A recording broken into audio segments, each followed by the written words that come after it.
दरवेश दिल्ली का बहुत बड़ा आलिम, बहुत बड़ा हदीस का उस्ताद, तहरीके पाकिस्तान के जुर्म में उनकी जवान बेटी हिंदू उठा के ले गए। जवान बेटी हिंदू उठा के, इन जालिमों से पूछो, इन वडेरों से पूछो, तुम अपनी कुर्बानी तो बताओ। तुम्हारे वालिदैन तो बैठे हुए थे अंग्रेज के कदमों में, तुम तो जूते साफ करने वाली कौम हो, या हुक्मरान बन गए। मौलाना अमीरुद्दीन की जवान बेटी ले गए। और हजरत के पास लोग आए, मुझे बताओ बेटियों की तकलीफ कितनी बड़ी होती है। सीना जख्मों से छलनी हो गया। और जब मौलाना नईमुद्दीन साहब ताज़ियत के लिए पहुंचे तो हजरत को सीने से लगा के कहने लगे, फिक्र ना कीजिएगा, कोई बात नहीं। मौलाना अमीरुद्दीन साहब कहने लगे, हुजूर बस पाकिस्तान बन जाए, मेरे रसूलुल्लाह के दीन का झंडा बुलंद हो जाए, एक बेटी क्या, मैं हजारों बेटियां कुर्बान करने को तैयार, मैं तैयार हूं देने के लिए औलादे। लोगों ने 10 लाख आदमी ने हिजरत की, 10 लाख 30,000 जाने एक एक दिन के अंदर कटी।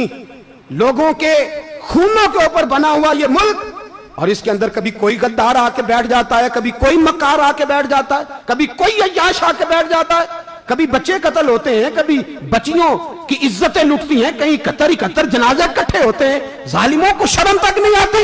हम किसी आइन को नहीं मानते, किसी कानून को नहीं मानते, हम मानते हैं उस पाकिस्तान को जिस पाकिस्तान में एक तरफ अल्लाह का कुरान हो और दूसरी जानब मोहम्मद मुस्तफा का फरमान हो। हमें किसी तीसरी चीज की जरूरत हो।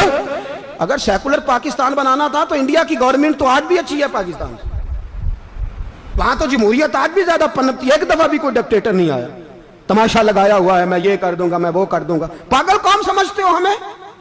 बेवकूफों का मुल्क है जो तुम्हारे जी में आता कहते जाते हो, जो जिसके मन में आता है वो कहते जाते हो। सुनो, इस्लाम किस तरह की खिलाफत चाहता है। अमीरुल मोमिनीन खलीफतुल मुस्लिमीन हजरत उमर फारूक। सुनो हुकूमत किसको कहते हैं। हजरत उमर गुजर रहे, फजर की नमाज के बाद 2 गलियां रह गई हैं, आज पूरा नहीं हो सका आपका दौरा, जो रात को नकाब पहन के 2 गलियां रह गई तो नकाब ओढ़ के ही फजर के बाद निकल गए। एक छप्पर है छोटा सा, एक कुटिया है, झोंपड़ी, बूढ़ी अम्मा बैठी है। उमर फारूक गुजरने लगे, बूढ़ी को परेशान देखा, अम्मा जी इजाजत हो तो अंदर आ जाऊं। बूढ़ी कहने लगी, चल दौड़ जा, अपना काम कर, क्यों इजाजत दूं? तेरी मेहरबानी अम्मा, आने दो। क्या दौड़ जा? तेरी मेहरबानी अम्मा, गुजारिश है, चलो आ जाओ। हज़रत उमर फारूक फरमाया करते थे, मैंने उस औरत से आइन सीखा है, आइन, मैंने उससे कानून सीखा है, उस बूढ़ी औरत से। अंदर आ गए उमर फारूक, अम्मा क्या परेशानी है, क्या बात? अम्मा कहने लगी, खामद इंतकाल कर गया, औलाद अल्लाह ने दी कोई नहीं, मैं गरीब हूं, 3 दिन से रोटी नहीं खाई, 25 दिनार का कर्जा चढ़ गया है, मुझे उमर फारूक से बड़ी शिकायत है। उसने मेरा हाल ही नहीं पूछा। हजरत उमर कहते थे, मुझे उसने दस्तूर और आइन सिखाया। कहने लगे, शिकवा है, उमर आया ही नहीं। तो हजरत उमर कहने लगे, अम्मा, उमर को क्या पता कि तू इस हाल में है।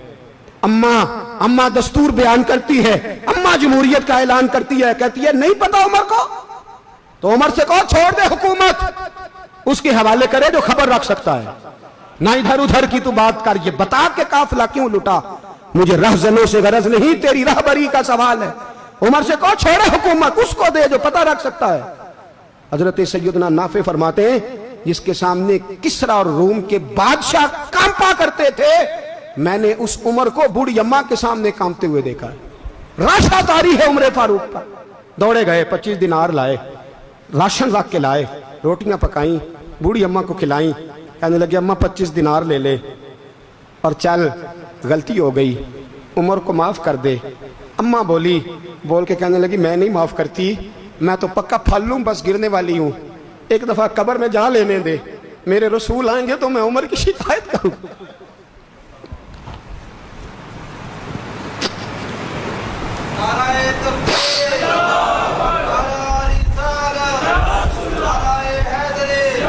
फरमाया, मैं शिकायत करूंगी महबूब पाक से और अर्ज करूंगी, हुजूर इसे पूछ, इसको निगरान बनाया गया, इसने मुझ बेवा और लवारस की खबर ही नहीं ली।